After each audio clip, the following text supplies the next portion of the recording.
digitally we have this wonderful freedom to actually load the brush after each stroke fully and have the same sample. So I'm basically often picking colors from the background that also inherited this noise from the original palette that I'm using. Here we go.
So, the title of this talk is called Language of the Subconscious. So, we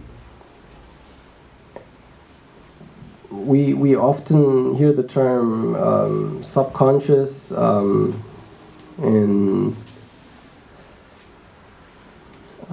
maybe psychology books or with certain even philosophers. But if we pick up such a book, we immediately put a certain distance, set up a certain distance to this word and to subconscious in general. So we already approach it from a very intellectual, separated level. For me, subjectively, the language of the subconscious is pretty clearly art, and it's always reflected in it. For me, there's no doubt. So the next step would be to realize this, to really see that I'm constantly in this communication with these subconscious realms and constantly dealing that deal, fighting that fight, however you want to call it. just in very few occasions, or even traumatic or dramatic occasions, we give that little voice a listen.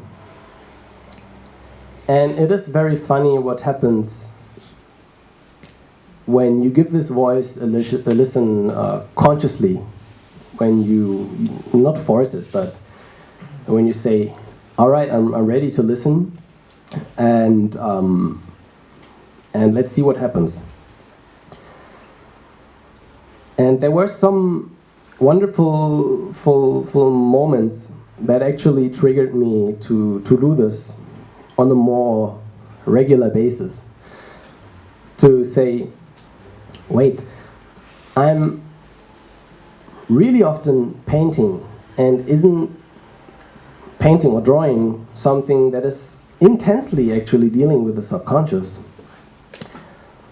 Why don't I actively use it as a tool, as a playground, as a reflector, as something I can really use to address certain things in my life, certain mechanisms or patterns that maybe bother me or that maybe help me in my way. So after doing this for, I would say, in linear space-time, 2 years now, I got confronted with a lot of shit. And luckily, this shit is the basis for all that gold that you can transmute it into, if you allow it. So I made approaches to allow it, and had lots of romantic ideas, and they were also reflected in my art. So my first step, if I could call it step, it was more like a happening that I realized, oh, I see something there. Was to really look at my art that I've done the past, I don't know, 10 years maybe, again in linear space-time, because the subconscious is sometimes dealing with it, but it's very rarely dealing with linear space-time. That's what I found out. So it really was shocking to look at the pictures and try something like relating to them.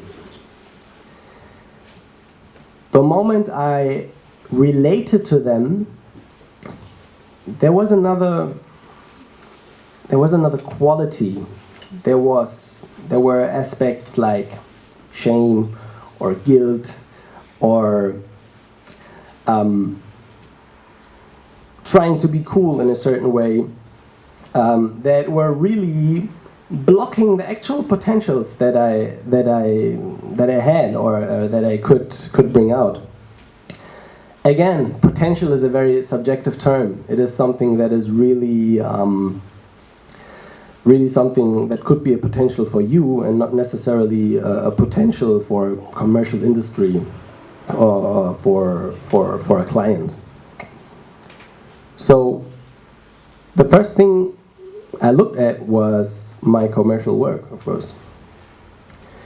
And I realized, wow, I'm drawing a lot of weapons.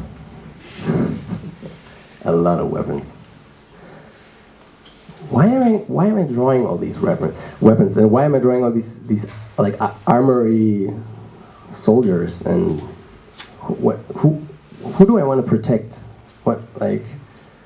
What is my visions? Where do I want to go? Like it was a cascade and a waterfall, a flood of questions actually that I just allowed. It wasn't really an active approach. like I'm sitting down and I will meditate the shit out of this. No, it was just a simple exploration that happened almost playfully. And my wonderful partner Clara actually often asked, like, why did you draw these things back then? Like, what do you guys find? Is it a guy thing or a man thing? And I was also thinking, like, is it really? But then I had these times where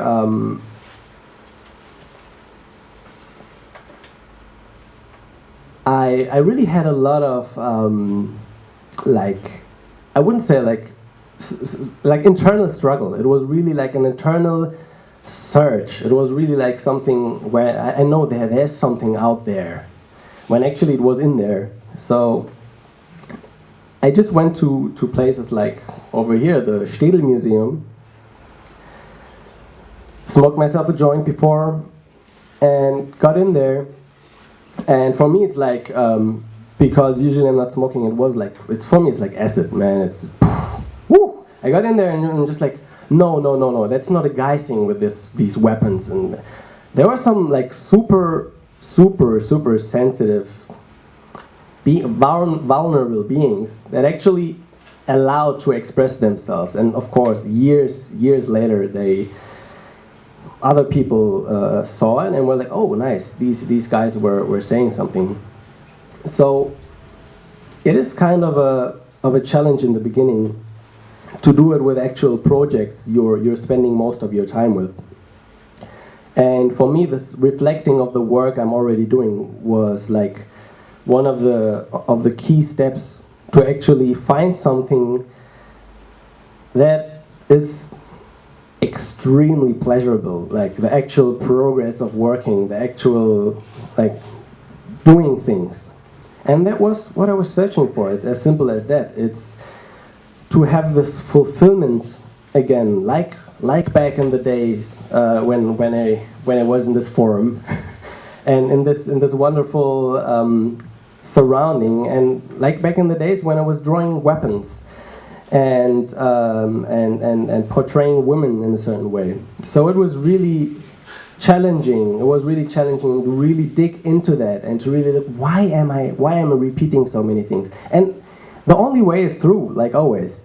There's nothing like external holy attitude, like, oh, I'm only going to draw meditating people or whatever, or I'm only going to draw jungle environments and be very emancipated from all my subconscious darkness.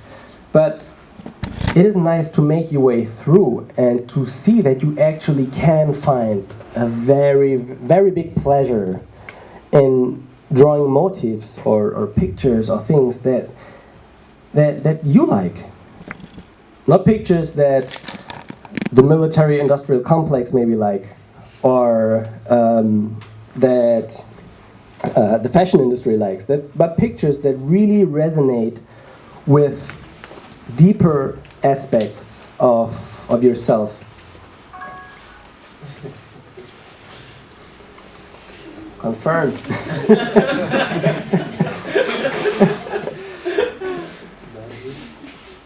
Yeah, and actually synchronicity was, I think that's the term, was one of the things that really got me into observing patterns and being like, why is this happening all the time in such a like a fabricated way, or like this storyteller. And actually I realized there's no magic in a certain sense behind it, but it's an active component that we all carry within ourselves. And where it was the most intense for me, this to realize this active component, was in lucid dreams. And I hope that Arthur in his next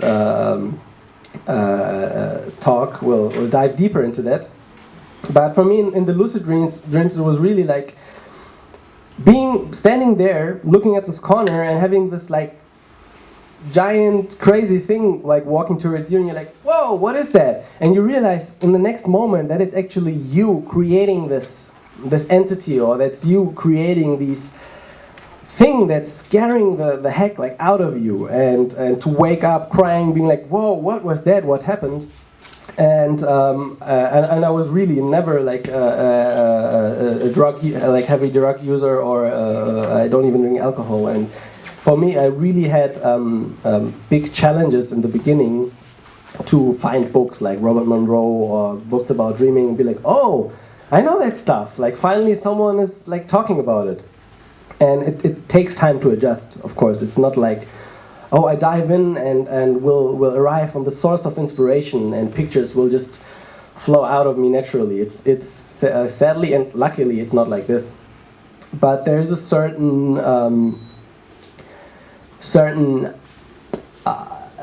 safetiness in the dream and in the realm of dreams, where you can't mess things up. It's like a game engine where you project yourself in as an avatar, and you can try things again. It's a learning playground, and many of the more ancient cultures realized used this playground to actually progress.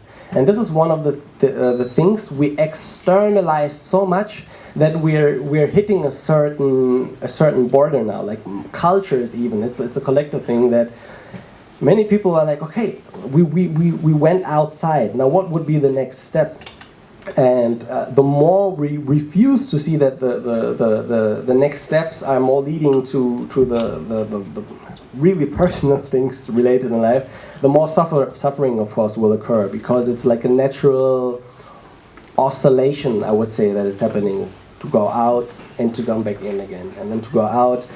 A bit like when you have your hermit phase. I guess everyone has his own phase where he goes more into the work, more deeper into technical sides, and more deeper into learning, and then comes out with his works and presents them. And to actually allow these fluctuations and to bring a more natural, I would say, breathing pattern back to these rhythms, was for me a big key to find more enjoyment and more endurance and a power actually in my work or in my craft.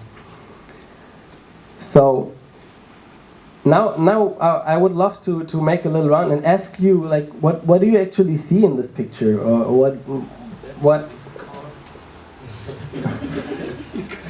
just to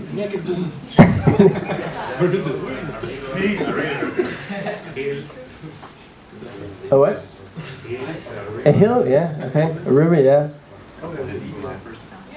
So I guess it's not that abstract, right? But I would also I thought about a river when I painted it actually, but it's a pretty rough rough language, isn't it?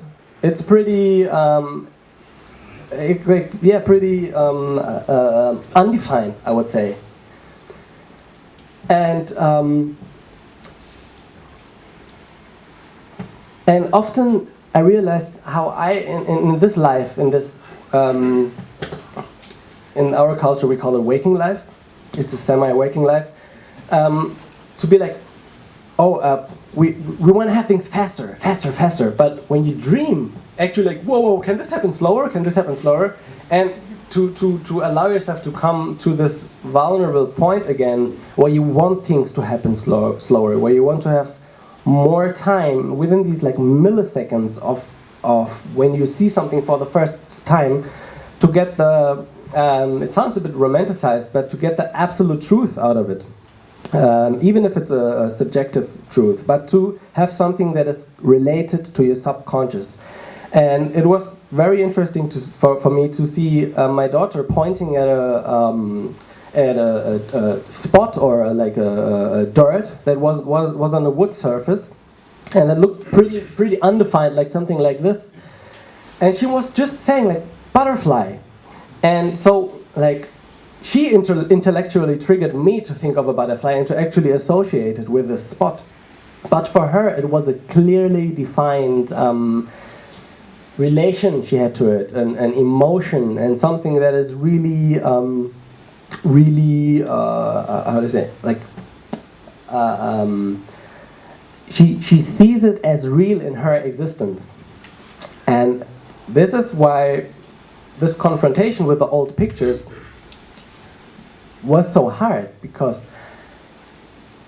now that of course, that I'm a father, there's another like archaic fears coming up, and you might be like super protective and be like, oh no, these insects are too big, don't go there, and it's just a simple patterns. But to see that you actually don't want weapons in your life, or you don't want a certain type of sexualization in your life, is a really intense like confrontation.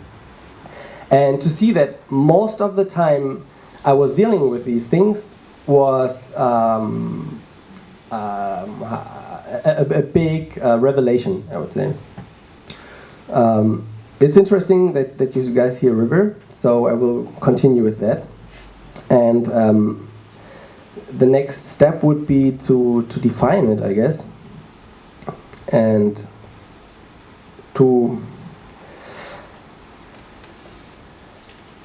I love the term verbalize, but to visually verbalize what is actually happening here.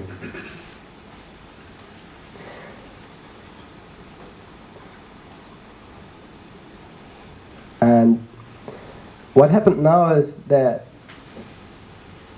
we actually brought something that was very rough, so probably coming from more subconscious realm, up and start defining them. So this is a very, very natural pattern. So I would love to I hate to give tips or advices, but there's like, encourage might be the right word. I'd love to encourage really everyone to take a peek at their own work that you're doing and observing, wow, how do I personally relate to the things I'm doing, and is it really something I want? If I would build a bow, I would draw bows every day. If I would build an arrow, I would draw arrows every fucking day, excuse my language. If I would build an AK-47, I would also draw AK-47s every day. But I'm not doing it. So the longing must come from somewhere else. And there's a term that I just try to formulate for myself what this is, and I used to formulate it as, it's an artificial longing. So there are things that are a real longing, like a real, an actual, realistic, real, earthy, natural, raw longing.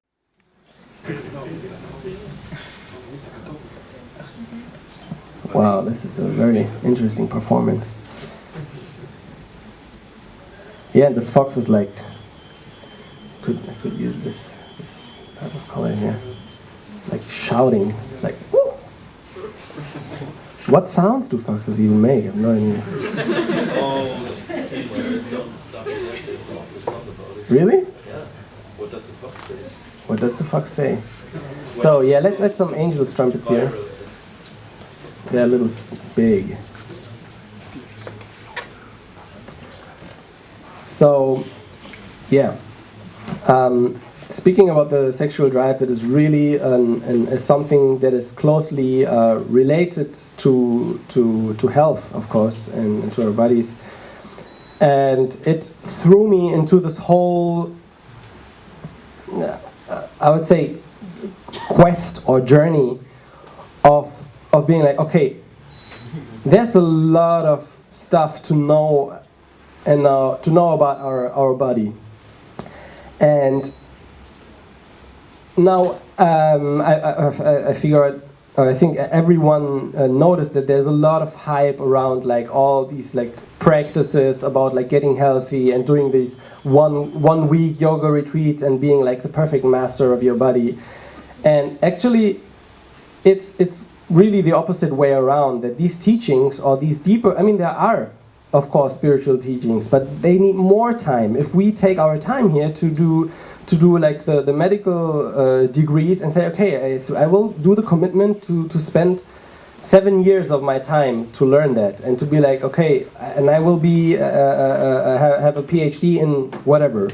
So that's, I mean, that's a lot of time. That's a wonderful commitment. And we look at these ancient cultures that are in some way still persistent, and they're like, well, I will commit to take 40 years of learning to learn about the nadis and all the like the whole meridian running through the body, and being like, okay, I really study this stuff.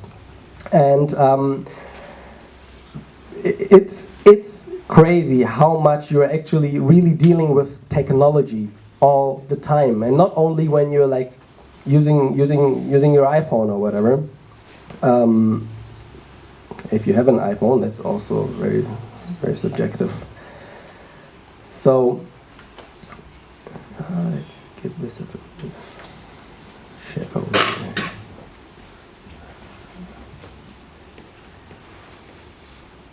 This guy.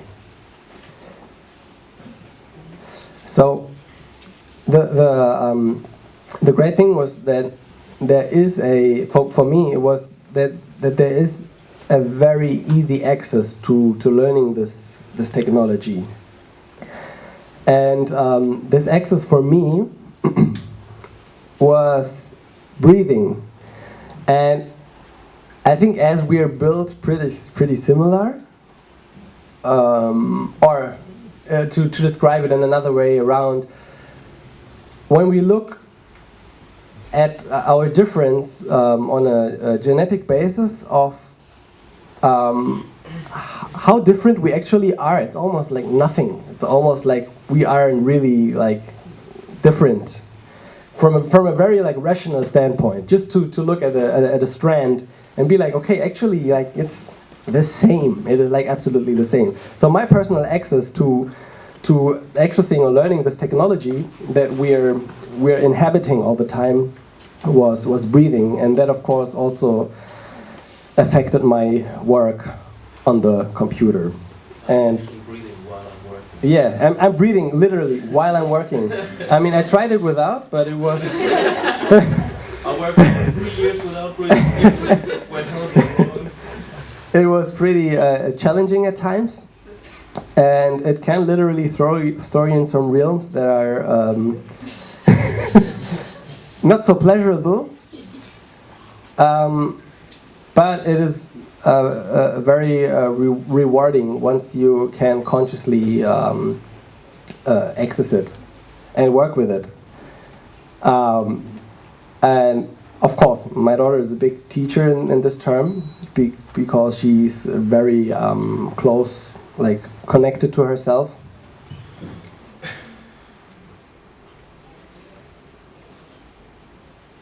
And so this whole subconscious thing often sounds like finding something new or getting somewhere where it's really like, wow, I will explore this and there will be some super amazing new stuff to explore. But actually it's like going back, not going back in time, but it feels a little bit like time traveling, because you throw out all the patterns and stuff that is really not you, I would say. It might be a little bright.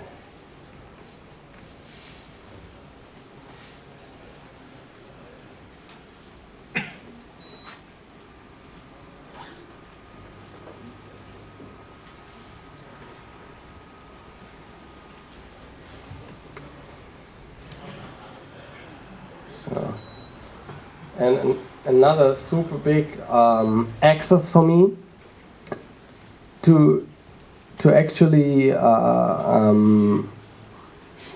find the pleasure in the work for me was also music. And on wonderful convention we conduct every July in Wuppertal. A good friend was asking me, like, do you express yourself in your pictures? Because I don't see it, and it was shocking for me. He just like totally hit me with that question, because he was like, I see you expressing yourself in your music, but I don't see you expressing yourself in your pictures. It's your job, and maybe technically you're getting there, but it's really a confrontation to see if you say what you want to say. And I had this wonderful, oh, I forgot to share that, to bring it actually. Yeah, no worries. I had the wonderful pleasure to produce an album in Guatemala with a good friend, and he kept like playing his guitar, and he was like soloing all the time. And then at some point he stopped, and he was always like, what do I want to say actually? What do I want to say? And I loved that term. I loved how he expressed that he actually wants to say something with things he's drawing, and that doesn't mean it has to be like this political thing he's saying in I don't know, the Dorian scale or whatever. It's just something that you are aware that you're expressing yourself in this very moment, whether it's your clothes, whether it's all aspects in your life want to be addressed at one point or another. And it's often very close, and I love this term. Like, what do I want to say? So I often take a little break, even when it comes to shading or formulating something, and ask myself, what do I want to say visually? So in this area, for example, I have no idea what I want to say visually.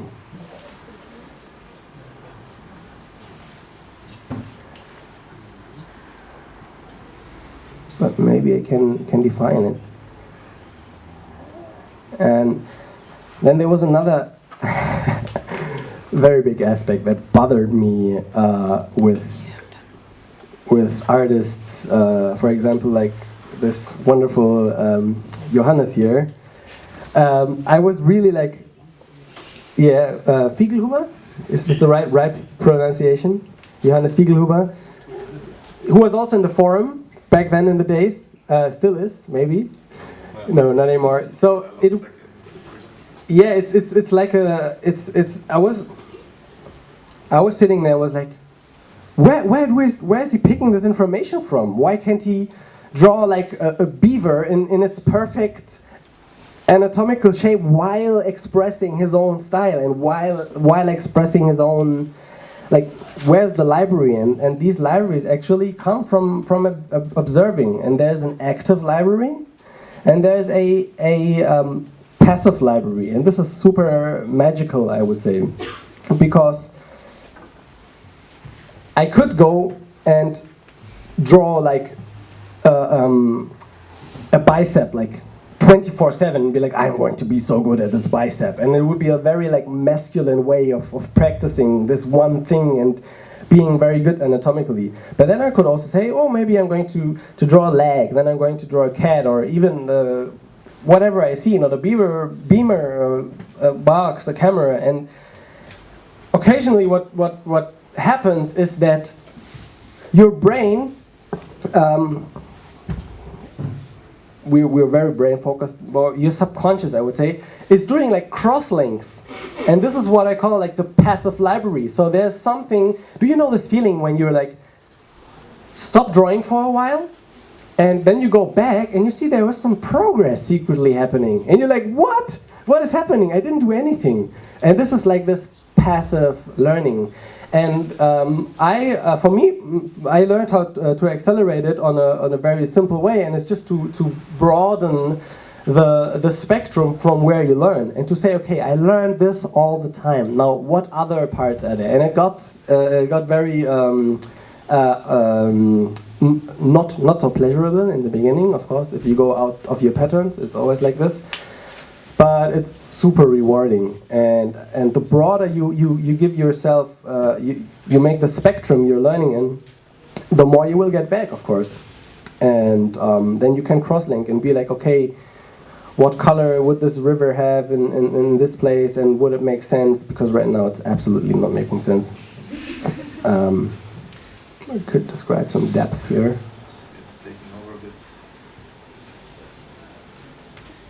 Yeah. The jungle is taking over. So maybe you can also like make these points meet. Oh, if you would allow me to pick you. Here we go. Ah, that makes more sense.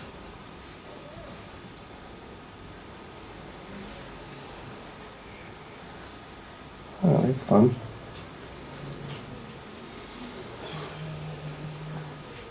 And there's something else that was a big, at times a big turn-off for me, and this is the level of importance. Sometimes I started pictures, and I had no level of importance at all. My energy was like, let's see. And it turned out amazing. And the moment the level of importance got in and it became important, I lost it. Then it was like, oh, I actually have to fulfill a certain certain measure. And I was revolving a lot around these milliseconds of when this happened. I was like sitting and like, okay, when did this actually happen?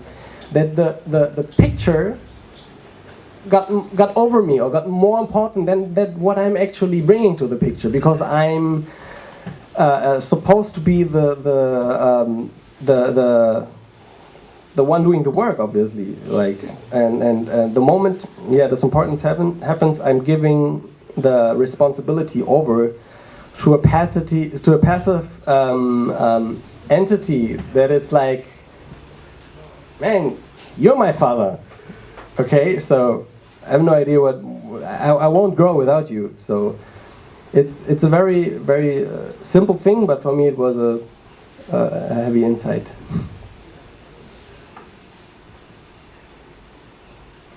So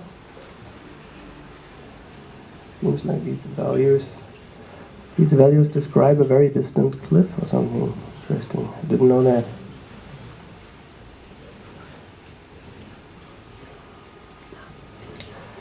So I think the more accurate we get in reading those abstract shapes and being like, oh, this could be a whatever, the more we can constantly like remind ourselves to drop into this consciousness of like reading our pictures and applying those things and applying those random.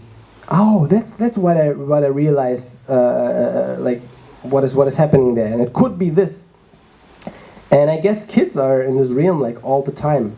So why shouldn't we? On a matured level, of course. But it's totally allowed and totally fine to really explore these realms. Also, if it's at times very very intimidating or frustrating, because to confront ourselves with this is being thrown back into like childhood patterns and things that are, at times not so pleasurable. That means not drawing something with your current like identification or identity, being like, I'm this man, like freelance illustrator, like working for this budget and having these amazing like projects, but being like, I'm this like very like unknowing, vulnerable being. And I went through a lot of this. I mean, I went through a lot of like romanticized ideas, even within these like spiritual teachings. It's so easy to get trapped and to like become an asshole and really like disrespect the most like valuable things that are like around you like all the time, like family, for instance. So it's quite a challenge, and I'm not saying nobody said it's easy, but it is worth so much to get into really like playful states, because they and of course the wonderful Mia's the Zigarettenkünstler Ratni is a wonderful example of that. Well, in terms of household, maybe sometimes too playful, but it's very beneficial. So it's really something that is always rewarding in a sense. In a sense. Deciphered. So this gap here is really like what? I have a question. Please. When you are painting like this, Yes. do you come to a point?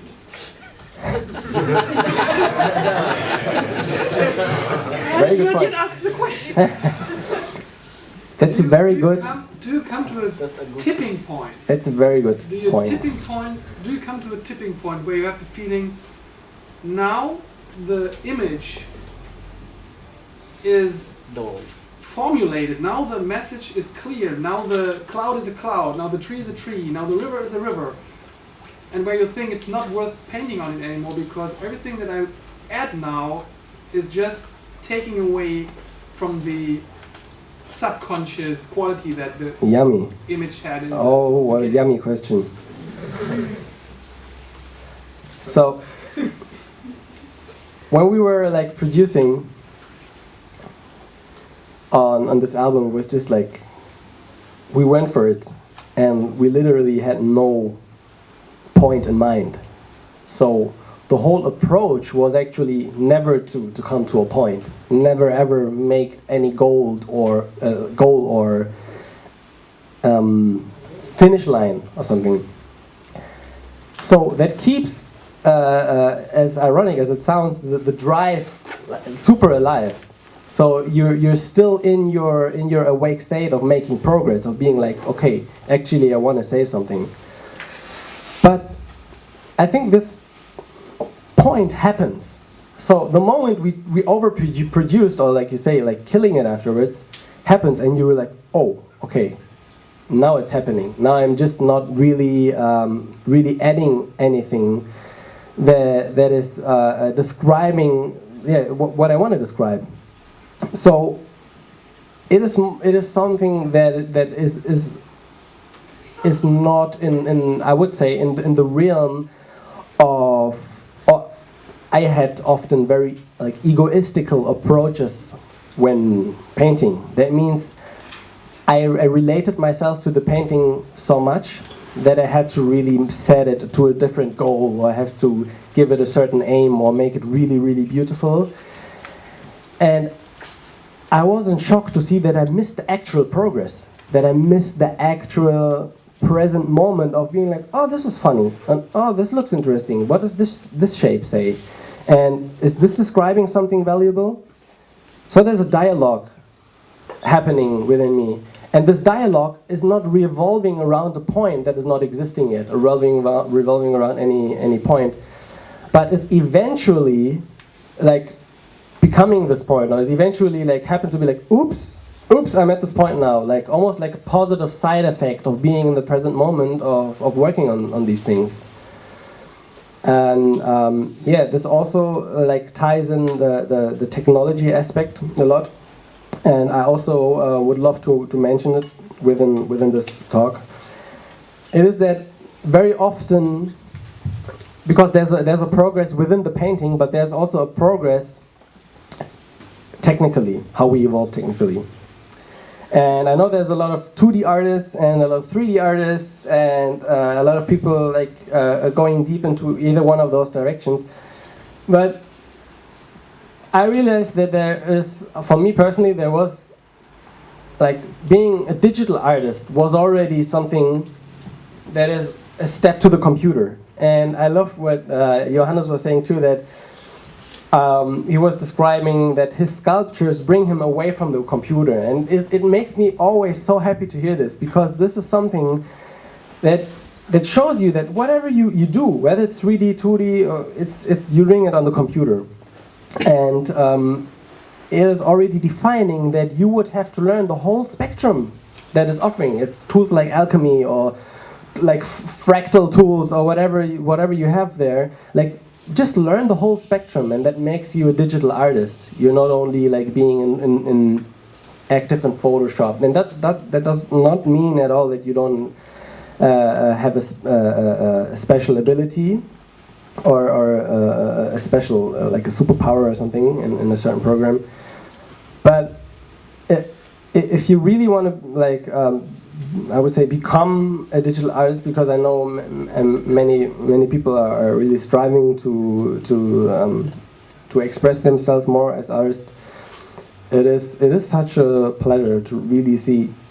The moment I'm sitting on this device here, everything matters, and that also got me into actually looking at some lines of code and just being like, oh, okay, what's happening over there? Is this also some type of digital art? I mean, in the end, it's very artistic decisions that are often made, that then hopefully lead to also very efficient workflows. All right, so now I slowly have the feeling I can come to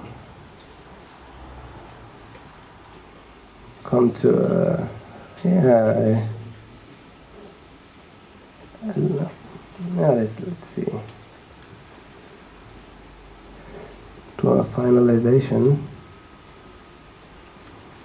Here we go. That's the color.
Oh, and of course, breath and the sitting position is in the actual work are the rest just follows. I had so many situations where the image didn't turn out the way I wanted because I had a fucked up sitting position. I was like, oh, there's some connection there. And the moment I was like getting back to what is comfortable for me, it just reflects in whatever you're doing.